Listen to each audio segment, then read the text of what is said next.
Yeah, there's some WTF moments. The letterhead would be one of them for Don Lemon. Others out west, Chad. Yes, so AOC removing pronouns from her Twitter bio is one thing.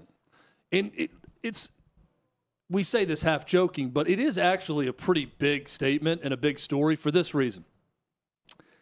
The whole trans in sports deal is a losing issue.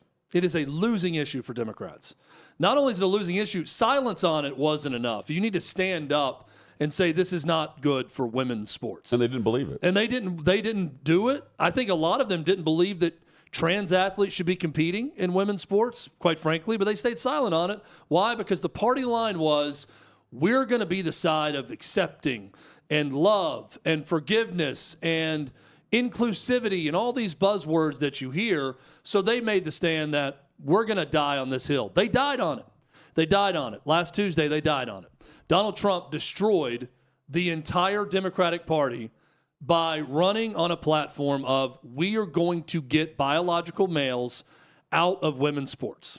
This is something that would have been very, very easy for the left, for Democrats that are running in different races to agree with. By the way, there were some representatives that won in some red states I saw that were Democrats that said, yeah, it's ridiculous. I'm going to make sure that in this district, no biological man can compete against women in sports. Smart. They were ahead of the curve. Now, AOC, she's along for the ride. She's saying, yeah, I'll get rid of my pronouns out of the Twitter bio, and let's ride. They're doing it because it's a losing issue. So why, oh why, am I going to OutKick.com today and reading a news story about a dozen women filing a lawsuit against the Mountain West Conference and its commissioner over First Amendment issues because they have this new policy on transgender athletes that basically says you can't speak out against them, and you can't, you can't forfeit games, you can't do this, you can't say that. So they're claiming that their First Amendment rights and Title IX rights have been violated in all this. Why, oh why, can we not just make a rule? I promise you, 97% of America, I may be even being not too generous with that. 97% of America agrees that men should not compete against women in sports. If you are a biological man, you should not compete against women in sports. Blair Fleming is a transgender volleyball player that is a biological man competing in a women's game. And not just the opposition thinks this is bullshit. Her teammates think it's bullshit. There's an assistant coach that thinks it's bullshit. That's how many people think that. But what happens? Shut up. Sit down. Sit down, little girl. Don't talk about it. We're trying to do the right thing here. The head coach at San Jose State, fighting for LGBTQ rights is what he's saying, that he fights for the marginalized people, not concerned with the women that he's in charge of, that he's coaching in a women's volleyball program at San Jose State. No, I fight for the marginalized people out there. And then there's Blair Fleming. Okay, now this lawsuit is happening. There's been multiple forfeits by other teams. 12 women, by the way, a part of 6 different teams across the Mountain West are a part of this lawsuit. Blair Fleming, if Blair Fleming had any decency, would quit. Would quit for the good of their own team, would quit for the good of the sport, would say to themselves, look in the mirror and say, I'm a distraction. No one wants to play against me. I've injured people. These things are happening. Maybe I should take a step back. That would be true humility and the right thing to do. But because that's not going to happen, we're going to continue to see messy court battles over this. And Hutton, I just don't understand why you can't just make a blanket rule about this in every conference across college sports that prevents this stuff from happening. So let me admit here, it's going to sound like the guy from, what website was it, where Anscape, not Manscaped, but Anscape, where the column was asking, why haven't the Kansas City Chiefs said anything about Harrison Butker's speech, which was ridiculous. But Blair Fleming's not going to do anything when San Jose State's not going to do anything. They're suing. They're asking for loss of revenue damages of $1,250 per match. They're going after $1,200 as an athletic program for the forfeits from Boise State and from Utah State. That's why she's not going to quit. Well, and they're arguing that wins need to be restored. That either one thing that she's going to be ineligible also is a part of this. Either they have to forfeit the tournament or she's ineligible moving forward. The AD is emailing saying, we estimate we missed out on approximately $1,250 in game day revenue by not playing the match on Saturday. When you add all the various revenue sources, concessions, parking, among others, I would ask to be made whole at the very least. I mean, when you're worried more about $1,250 than you are the entire issue and what is going on here with the athletes and the players and the women that are standing up for their rights and are in court, that's the bigger problem. When you mentioned like 97% agree with the fact that men should not compete against women. Consider that, was it last year or earlier, way early this year, that poll came out where it was like over nearly 70% of Democrats agree that men should not compete against women. When the majority of those are saying, it's common sense. Why you're going after $1,250? That to me is the problem. Where we start with Blair Fleming's not going to do it. Not going to take the advice of just stepping aside for the good of the team when $1,250 is apparently for the good of the athletic department. Be made whole. We're talking like $3,000. Think about that for an athletic department. An AD should just cut a check to be made whole. Well, maybe they're looking at it as a revenue source. Maybe I'm just a little too. And by the way, there's a lot more in this lawsuit, and some of the allegations are wild. One of which that Blair Fleming, along with a player at Colorado State, basically got together the night before a match and agreed to throw the match. And as a part of it, they were going to set up Brooke Slusser to get blasted in the face with a spike because she's the one speaking out against Blair Fleming. Mm-hmm. And Blair Fleming was sort of orchestrating this code red with the other team in a match, saying, we'll throw the match and set this thing up where it'll happen. Again, these are allegations in a lawsuit. Don't know that that's completely true. But look, I'm trying to think of it. No, you're right. I mean, I agree with I'm what trying you're to think saying. of my own, way of thinking. And I guess I don't know if this is old school or weak or what, but if I were the point of so much controversy and I was so good or I was hurting people with a volleyball that other teams were forfeiting because it wasn't fair that I was playing or they thought that way. My own teammates were pissed off at me and then suing the conference and the commissioner and naming the head coach in this. I would just say it's not worth it. I'm going to step away, and it's in everyone's best interest, clearly, that I not play on the San Jose State volleyball team, so I'm going to stop playing this season. That's how I would handle it. Clearly, Blair Fleming handles things very differently than I would in a lot of ways. So that's not going to happen in this case. Well, I don't. It still doesn't make it right. No. And so we've talked with Riley Gaines, and I've asked her, whenever she was competing against Leah Thomas, did she think about not competing? She said, yeah, like she really considered it.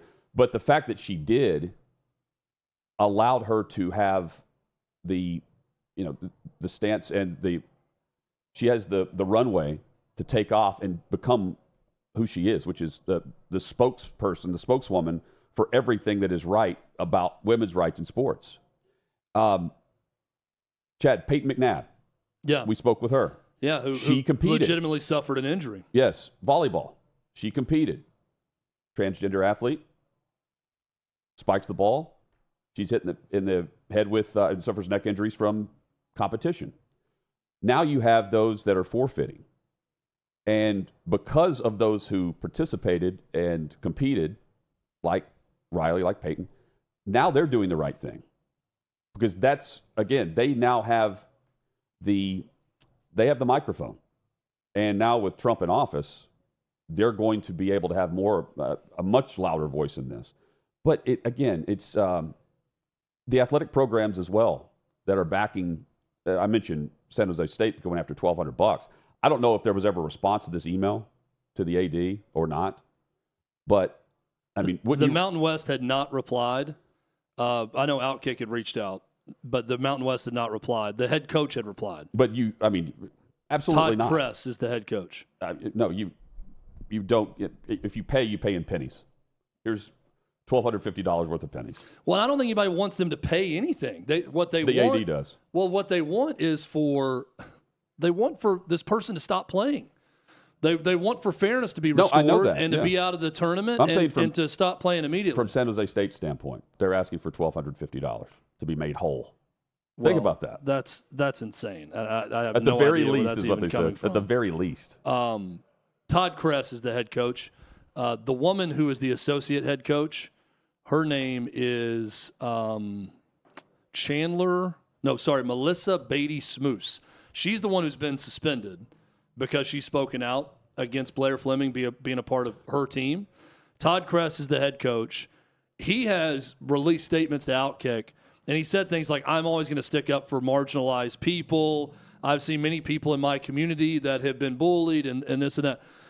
And this is kind of the point that Riley Gaines is constantly making. Well, what about, the majority has rights too, right? Like just because you want to stand up for someone you feel is marginalized doesn't mean you can put them in a situation that gives them an unfair advantage in competition and also puts women at risk just because you don't want to feel marginalized anymore or you stand up for the marginalized.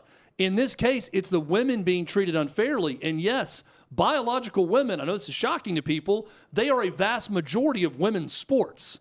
So now we're talking about the rights of the majority here. Well, the majority of Americans, Hutton brought it up, 70% of Democrats, or even on the side, 100% of Republicans, I'm sure, are on the side of fairness in women's sports and not allowing biological men to play in women's sports, to infiltrate it at all. So we got to also talk about just what's right. I don't think this is a gray area issue. This is a black and white issue. What's right, what's wrong, what's fair, what's foul. And let's just do the simple thing, which is to ban this from happening. Just stop it all the way. No one here on this show is claiming Blair Fleming should not have rights in the United States of America or Blair Fleming should be bullied in any way or any of that. What we're arguing is very simple. Blair Fleming should not be allowed to play women's sports at San Jose State University or anywhere else. And it's not fair to the women involved, and that's what these women are all claiming in this lawsuit. It's across the board. Amon Khalif should not be boxing. Yes. In the Olympics and winning gold. Amen. But, from program to program, from different corporations or athletic commissions, it bounces around one way or the other. And Donald Trump, President-elect, said this at a town hall meeting, which is on Fox News. He was asked about transgenders in sports and women's sports, and he said, "We just ban it. We just end it. We just ban it." So hopefully, like Chad's saying, we get the common sense into this, which is men should not compete against women in sports. So if this is sad, it's a very litigious time. There's no doubt, and it has been for a while. But so many of these administrations are utterly spineless. The Mountain West Conference is utterly spineless in this deal. The NCAA has been this way for forever on it. San Jose State University and their athletic department, zero spine. Why? They're afraid of upsetting a quote-unquote marginalized group. They're afraid of getting sued by Blair Fleming if suddenly Blair Fleming isn't allowed to play volleyball anymore. Well, how you fight that is suing them. So maybe this will actually cost something.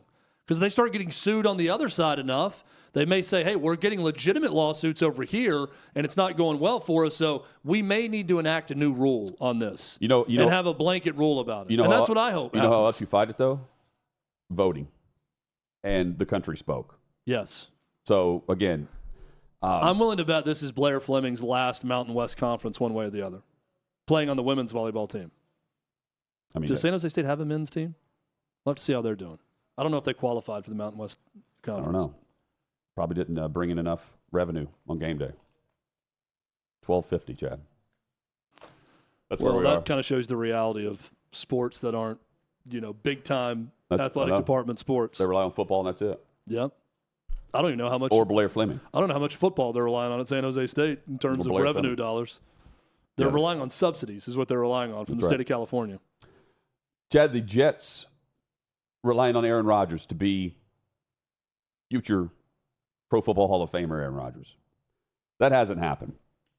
And there's multiple reasons. They've fired their coach. They didn't win after that. They finally did, but then they beat the Texans and then they lose. They're 3-7. And Aaron Rodgers was asked, hey, does it play a factor in maybe your future? Because he wants to play or he doesn't want to play next year. He's already made off this contract $112 million with the contract he signed, 2 years ago with the New York Jets. And he could go off into the sunset now. Does he want to keep playing? He nonchalantly said this.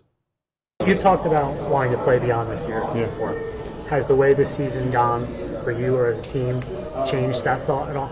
Not really. Not for the negative, no, not really.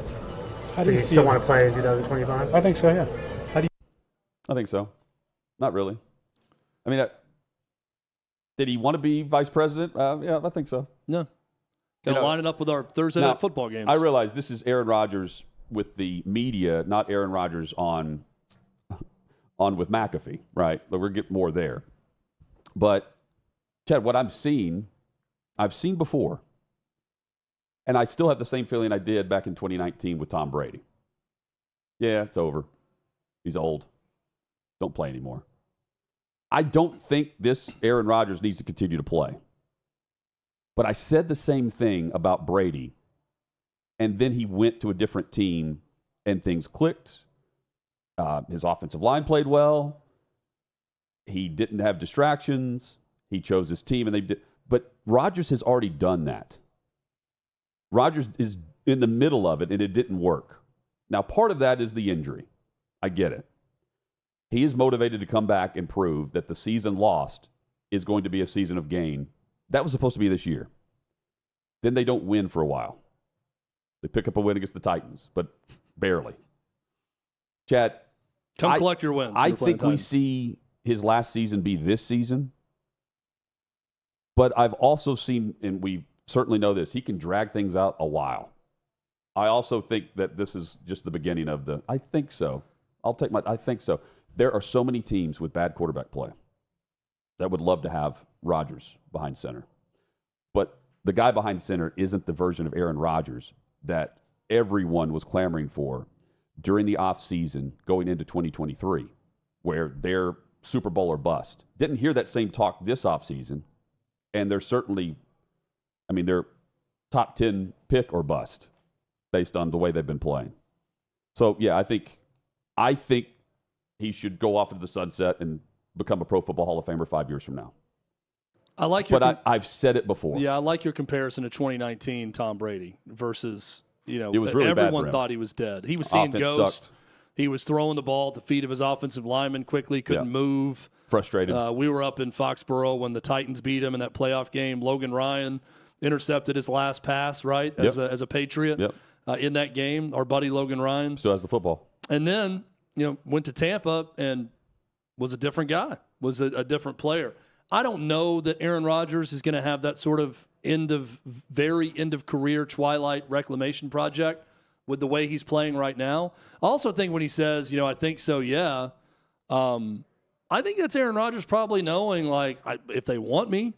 The way it's going right now, in the back of your mind, you're like, you can't just definitively state, I will be the New York Jets quarterback next year. You've got an owner that fired the head coach that now looks more and more like everyone was kind of confused at the timing and when it happened. They elevate a defensive coordinator. Well, now the defense sucks without Robert Saleh there. I don't know if it's just him or what, but the guy who's running the defense, who's now the head coach, the defense is taking a big step back since that happened. It's an organization in flux. I say that, I don't know that Aaron Rodgers is thinking about all those things when he answers that question that quickly, but by saying, I think so, yeah, I think that's Aaron Rodgers saying, I feel decent right now, but also acknowledging in the back of his mind, who the hell knows what the Jets want or what they're going to do based on the way this year is going and how poor it's gone. and also how Woody Johnson can be erratic at times. They can designate him a post June 1st cut, and he only counts $14 million in dead money against the cap next year. The Jets. To me, it's the only possible solution for the Jets to move forward. You're going to hire a new head coach, new regime's coming in, and I don't know. I mean, you hire the coach, but Rodgers is your OC. You see what I'm saying? Yeah. That's not the way to start, especially if it's just a one more year thing. Nope. The Jets are moving on. The question would be, yeah, he's saying, yeah, I think so. Yeah, I mean, it hasn't affected it for the negative. Well, he's going to be somewhere else, not with the Jets. And I don't know where that is. But if I'm another team, the one and done scenario with Rodgers, I don't feel the same way that I did when I saw Brady do it. But the comparison is there because I said the same thing about Brady. But we've already seen Rodgers try it. This is a lot like the Brett Favre. It's funny how their careers have kind of gone the same way. Brett Favre kind of fizzled out too. And he's going to be 41 years old in 3 weeks. I mean, I'm trying to look at just uncertain quarterback situations mixed with good teams. And that's hard to find. Because usually when your quarterback situation's uncertain, your team's not very good. Or you just have a ton of cap money. Yeah, or the teams, that we're talking about the top of the league. Well, their quarterback situation's fine. He's not going there. Right. Cap money a part of it too. But, Hutton, I think of an organization like the Pittsburgh Steelers for Aaron Rodgers. Right? Now, Russell Wilson's doing well. They're 7-2. Yeah. They have no reason to want to go in that direction right now. He's on a one-year deal. If you get to the end of the year again and it's, it looks like Mason Rudolph is your starter in the playoff game again with Pittsburgh, is that somewhere to look? I just think that Aaron Rodgers, because you're right, you can't put him in a situation where with his personality, he steamrolls everyone in the organization. He's the offensive coordinator. He calls all the shots. He does everything. You have to, that's why it's so hard to find. A locker room that's already being led by someone else on the roster, and a head coach that's got a lot of stability, an organization with a lot of stability that is not going to completely dictate terms to Aaron Rodgers at all times, but that Aaron Rodgers would want to join at the end of his career and be a part of, and know that he's just a part of it and not the one everyone's looking to. Oh, I think that's impossible, though. But that's why I'm trying to find the spot, and the only one is possibly Pittsburgh with Mike Tomlin. Well, but I don't think you have to have the locker room leader already there. I don't. Because Rodgers came in prior to 2023 and was perfect with the Jets, prior to the Achilles injury. Think about the Sauce Gardner stuff, and like everyone rallied around him. They're tweeting immediately, we are Super Bowl or they're admitting that after being a team that was just trash because they didn't have a quarterback with Zach Wilson. So the locker room turned against their quarterback, and then all of a sudden they're all on board, and it didn't work because he's out for the year after the fourth snap. There are locker rooms like that, and there are teams that will be drafting a quarterback, but also, think that they can rally behind cap space and 1 year with a guy who's like a Tom Brady, and Brady's in Vegas now. Just saying.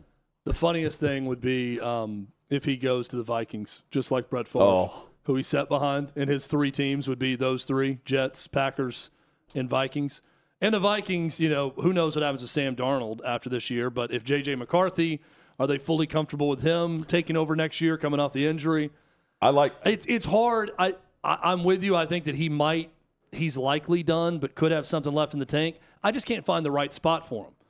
That's not just going to be a terrible team. I mean, could Aaron Rodgers come to Nashville and be a stopgap for the Titans for a year? Maybe. They're still going to suck. That's not going to be good for anyone. Yeah, but the Bucs roster wasn't great either. They had Mike Evans. You're right. So here's the you can turn it around quickly. The teams that have the most cap space, just for fun here. The Saints? The 49ers are number 1, which is crazy. Not for long because they're going to sign their quarterback. The Cleveland Browns are number 2 in projected cap space.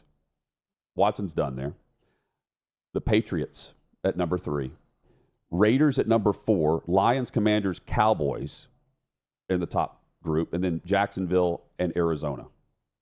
So the Raiders would be interesting, but they're gonna draft Shedeur. I think that's what's going to happen with them. and then hire. But Shedeur sit a year behind Aaron Rodgers. Well, play for Deion. Yeah, boy, that'd be something. So I've said this. Deion Sanders, Coach Prime, coaching. I believe Aaron Rodgers. If somehow, the Raiders are battling for the number 1 overall pick. If they have it, Shedeur is going to be their quarterback. I didn't know. I was reading recently. Brady has a endorsement contract, and then he's like part owner of some company that has an NIL deal with Shedeur, which is interesting.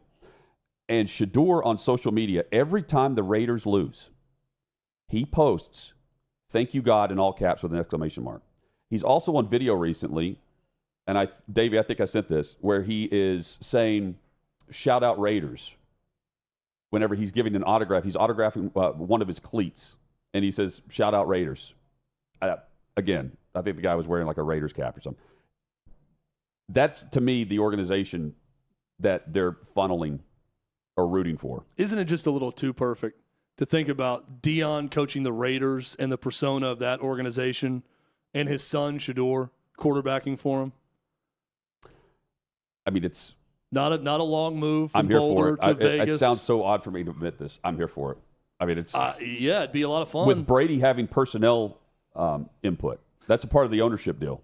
I'll have to get my Colorado hot board ready for when Deion leaves after this year. And that also who means the Buffs going to hire. That also means Brady could be calling a lot of Raiders games on TV because of the Sanders connection. If you have Deion and Shedeur, they're going to be on prime time, and if they're not, they're going to be on with the best broadcast crew if they're on Fox or CBS. They'll be Nance, Romo, or Burkhart and Brady. This can be must watch if that were to happen. Chad, the Bears. The Bears. Reportedly, prior to Shane Waldron being fired this week, veteran players were advocating to bench Caleb Williams. Waddle and Sylvie, they've got a great radio program in Chicago. Here's Sylvie posting this in response to Adam Schefter announcing that Shane Waldron is being fired earlier this week.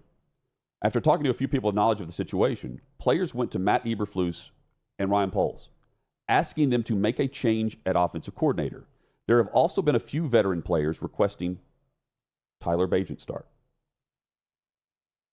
That's bad for Caleb Williams. I take that as a huge eyebrow raise here because the guy's been sacked 32 times, 30, maybe 38. It's in the 30s. It's a lot. Now, David Carr, I mentioned this yesterday with McClain in 2002. He had been sacked through 10 weeks like 47 times. He's the all-time rookie with an expansion team. Yeah, but that's how bad it was. So it's not the worst we've ever seen, but it's really bad. Normally you see quarterbacks come into the league and they take their lumps, right? Caleb Williams starts out really slow. They catch fire. And then they're in Washington with the Fail Mary. And they haven't been the same since. 3-game losing streak. They've scored a combined 27 points in these 3 games. They've been awful. The veterans, though, that one sentence, there have also been a few veteran players requesting Tyler Bagent start. To me, it goes back to the preseason. It may have been week 1, but I think it's the preseason. Forgive me, because it was on Hard Knocks. And then people were picking up on sideline and lip reading, all this. It was Keenan Allen who is going up to the backup, and you can see him say, "I need you," because of how bad it was. The wide receivers weren't getting the football. It was an awful passing game. It got better, but there was frustration. DJ Moore's happy because he got his contract right in the middle of the training camp. Chad, I don't want to just automatically say the locker room's against Caleb Williams, but I do believe that there are some alpha players at some diva positions that absolutely want the football more and believe they'll get it more with a quarterback that they've played with before or have gone through, practices with before and know that the offense is going to run better.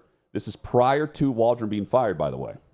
So just in pondering this, I tend to think it's possible, but I also view it as it's not the entire locker room. It's a few veterans, could be 2 or more.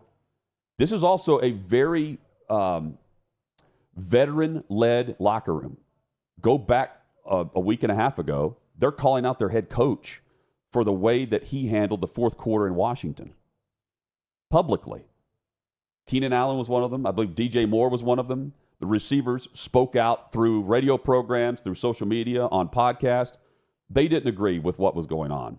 And then they had the players' leadership group, the captains went and met with the head coach, where Eberflus admitted, yeah, like next time we need to keep that in-house. Well, next time was this time, potentially. Yeah, it's very bad for Caleb Williams if this is true. It's also, Tyson Bagent is not Joe Flacco.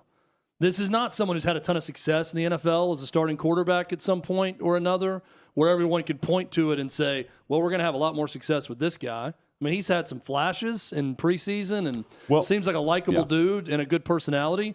Here's another twist in this story.